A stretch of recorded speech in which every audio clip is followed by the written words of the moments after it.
Selamat pagi dan salam sejahtera. Yang terhormat Ibu Dr. Susanti Margareta Kuai, Eskom Mkom selaku dosen pembimbing 1. Yang terhormat Ibu Utin Asma, Eskom Mkom selaku dosen pembimbing 2. Yang terhormat Bapak Dr. Gusti Syarifudin, ST MMSI Mkom selaku dosen penguji 1. Yang terhormat Bapak Dr. Gad, Eskom Mkom selaku dosen penguji 2. Saya Joshua Vincent dengan NIM 201103715,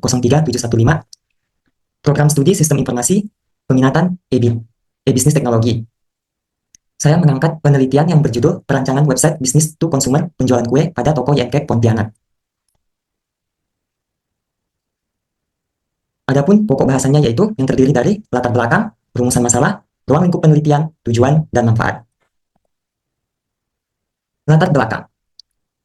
Seiring perkembangannya teknologi, membuat kenyamanan belanja menjadi semakin efisien dan serba instan. Dikutip dari jurnal Kosasi tahun 2023, meningkatnya penggunaan internet serta media sosial membuat pelanggan semakin mengutamakan kenyamanan berbelanja online dibandingkan mengunjungi toko fisik. Bisnis kuliner seharusnya memanfaatkan model bisnis to consumer atau B2C berbasis website dalam meningkatkan jangkauan pasar, efisiensi operasional, dan interaksi dengan pelanggan secara digital. Dikutip dari jurnal GAT tahun 2018. Toko YNK Pontianak saat ini masih menggunakan pemasaran konvensional, yaitu melalui gerai fisik dan media sosial untuk promosinya. Hal ini akan membatasi jangkauan pelanggan serta efektivitas pengelolaan pesanan. Dikutip dari jurnal Kosasi tahun 2023 dan 2024, sementara itu kompetitor telah mengadopsi platform digital dalam meningkatkan daya saing. Untuk saat ini, toko YNK belum memiliki platform khusus untuk transaksi online, sehingga kurang kompetitif dalam pasar digital. Dikutip dari jurnal Romawati dan Jakarta tahun 2023, perlu penelitian lebih lanjut tentang bagaimana penerapan model B2C berbasis website dalam meningkatkan daya saing, efisiensi operasional, serta pengalaman pelanggan. Adapun rumusan masalahnya yaitu, yang pertama, keterbatasan jangkauan pasar. YNK ini masih menggunakan sistem pemasaran yang bersifat konvensional, sehingga hal ini akan membatasi para pelanggan yang berasal dari jangkauan tersebut. Yang kedua, kurangnya efisiensi operasional. Yang ketiga, tingkat persaingan yang semakin ketat. Untuk saat ini, para kompetitor telah menggunakan website sebagai penjualannya, sehingga persaingan semakin hari akan semakin tinggi. Yang keempat, kebutuhan akan peningkatan pengalaman pelanggan. Apabila kita melihat jauh ke depan, bahwa banyak sekali anak muda yang saat ini sudah paham akan suatu teknologi, sehingga apa-apa menggunakan perangkat handphone maupun komputer dalam menjalankan aktivitas bisnis maupun pekerjaannya, sehingga di hal ini pengalaman pelanggan menjadi salah satu poin penting. Adapun ruang lingkup penelitiannya yaitu yang pertama, perancangan dan pengembangan website B2C untuk meningkatkan suatu penjualan dan menjangkau lebih banyak pelanggan. Yang kedua, fitur website B2C seperti pemesanan dan transaksi yang akan memudahkan pelanggan. Yang ketiga, teknologi yang digunakan. Front-end-nya yaitu HTML, CSS, JavaScript untuk tampilan interaktifnya, sedangkan back-end-nya itu menggunakan PHP dan MySQL dalam pengolahan data produk, pesanan, serta pengguna. Yang ketiga, teknologi yang digunakan. Yang keempat, metodologi pengembangan sistem, yaitu menggunakan XP sebagai pendekatan agile untuk fleksibilitas dan efisiensi, dan UML sebagai model untuk perancangan sistem. Yang kelima, pengujian dan keamanan sistem, itu menggunakan black box untuk memastikan web berjalan dengan baik, serta diimplementasikannya SSL dan enkripsi untuk melindungi informasi pelanggan. Adapun tujuan dari penelitian ini yaitu yang pertama, implementasi model bisnis B2C. Diharapkan dapat meningkatkan pelanggan serta meningkatkan daya tarik dari pelanggan untuk berbelanja secara online melalui website. Yang kedua, merancang dan mengembangkan website B2C. Dengan adanya website B2C ini, diharapkan dapat menjangkau pelanggan secara global. Yang ketiga, integrasi fitur pendukung bisnis digital. Seperti fitur pemesanan dan transaksi yang memudahkan pelanggan dalam melakukan belanja online. Yang keempat, dampak implementasi website B2C terhadap bisnis. Seperti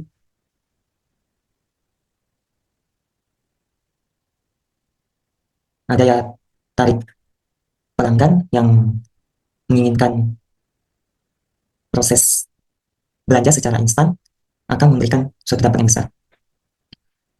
Adapun manfaatnya yang pertama yaitu meningkatkan strategi promosi digital, seperti teknik sales promotion. Yang kedua, meningkatkan kemudahan pemesanan dan transaksi. Dengan website B2C yang dalamnya tadi ada fitur pemesanan serta pembayaran akan mempercepat suatu proses belanja. Yang ketiga, menjamin pengiriman yang cepat dan tepat waktu. Dengan adanya sistem pengiriman berbayar, hal ini akan membuat para pelanggan merasa lebih percaya dan merasa bahwa produk yang dipesan akan dikirim dengan tepat waktu. Yang keempat, meningkatkan layanan pelanggan yang responsif. Seperti super chat yang berfungsi untuk menjawab setiap masalah pelanggan dengan cepat. Kajian teori dikutip dari Jurnal Romawati dan Jakarta tahun 2023. Aplikasi e-commerce berbasis web memudahkan pelanggan dalam mencari produk, menyederhanakan pemrosesan data, serta mendukung pemasaran dan promosi digital yang efektif. Dikutip dari Jurnal Yulianto dan Maulidin tahun 2019, halaman 124, penerapan B2C dalam e-commerce ini membantu perusahaan garment memperluas jangkauan pasar, meningkatkan omset, dan menekan biaya produksi melalui strategi promosi digital yang lebih efektif. Dikutip dari Journal Fly tahun 2022, halaman 31, desain web responsif ini akan membuka peluang baru dan memenuhi kebutuhan pengguna di berbagai perangkat yang terus berkembang dalam akses internet.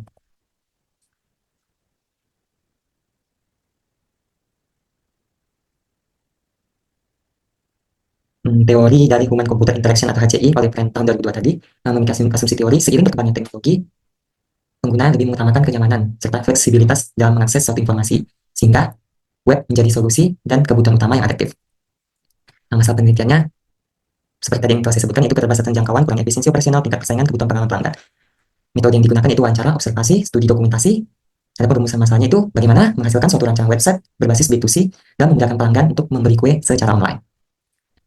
Adapun hasilnya yaitu mempermudah pemesanan dan transaksi online dalam meningkatkan jangkauan pasar serta meningkatkan omset penjualan. Hal ini dapat mengoptimalkan efisiensi operasional serta dalam memanajemen pesanan, meningkatkan pengalaman serta pelanggan akan merasa puas. Adapun metodologi penelitian. Metode penelitiannya menggunakan DSRM atau Design Science Research Method dengan bentuk penelitiannya berupa studi kasus. DSRM ini dibagi menjadi 6 tahapan. Yang pertama yaitu identifikasi masalah, penetapan tujuan, perancangan, studi kasus, evaluasi, komunikasi. Metode pengumpulan datanya yaitu berupa data primer dan data sekunder. Teknik pengumpulan datanya menggunakan wawancara, observasi, serta studi dokumentasi. Metode perancangannya menggunakan XP atau Extreme Programming, dan tentunya itu menggunakan UML, Unified Modeling Language. Pengujiannya yaitu menggunakan black box testing. Adapun hasil penelitiannya yaitu penelitian ini bertujuan dalam merancang serta mengembangkan sistem B2C berbasis website dengan menerapkan metode Design Science Research atau DSR dengan melakukan pendekatan pengembangan software Extreme Programming atau XP, di mana DSR ini digunakan untuk mendefinisikan permasalahan, merancang solusi, mengevaluasi sistem, sedangkan XP-nya digunakan untuk mengembangkan sistem secara iteratif dengan feedback langsung dari pengguna. Proses penelitian diawali dengan identifikasi kebutuhan dan permasalahan utama dalam transaksi B2C. Selanjutnya, dieksekusi dengan perancangan sistem yang dilakukan dengan bantuan pemodelan UML untuk mendokumentasikan struktur dan alur sistem.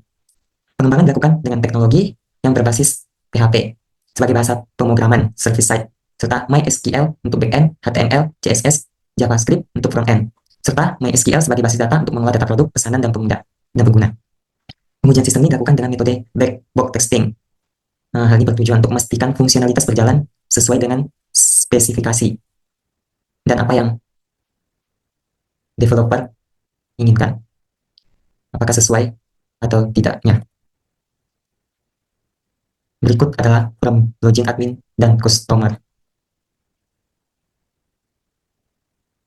Di sini berupa tampilan mockup atau hasil akhir dari sebuah website, di mana website ini memiliki fitur navigasi pencarian, katalog belanja, deskripsi, harga, keranjang belanja, nomor telepon, email, alamat, beserta informasi lainnya. Kesimpulannya yaitu yang pertama, model bisnis dari B2C ini dapat meningkatkan efisiensi daya saing dan kepuasan pelanggan. Yang kedua, website B2C ini membantu meningkatkan pengalaman belanja pelanggan. Yang ketiga, manajemen produk yang lebih efektif dalam hal seperti mengelola stok, harga, serta promosi. Yang keempat, keamanan dan strategi pemasaran seperti protokol SSL ini berfungsi meningkatkan keamanan dari data pelanggan. Untuk syaratnya yang pertama yaitu pengembangan fitur tambahan.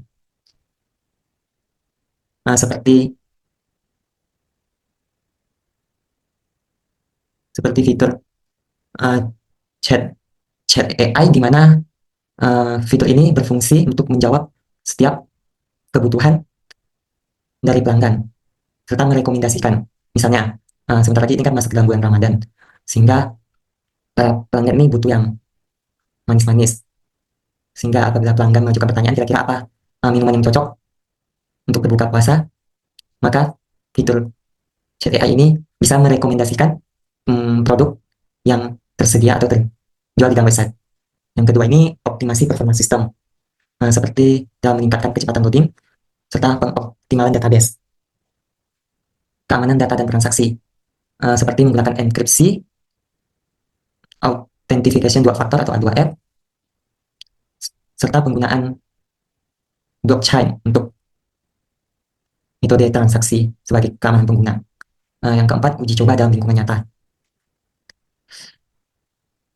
Sebelum website digunakan untuk kebutuhan bisnis, sebaiknya dilakukan percobaan dulu seperti dummy atau versi betanya dalam lingkungan yang kecil. Sehingga apabila website tersebut dapat digunakan dengan baik dan tidak adanya error, maka boleh langsung digunakan untuk kebutuhan bisnis. Yang terakhir yaitu peningkatan pengalaman pengguna UX, seperti perbaikan desain UI-nya, navigasi, aksesibilitas agar lebih intuitif dan nyaman digunakan. Sekian presentasi dari saya. Atas perhatiannya saya ucapkan terima kasih.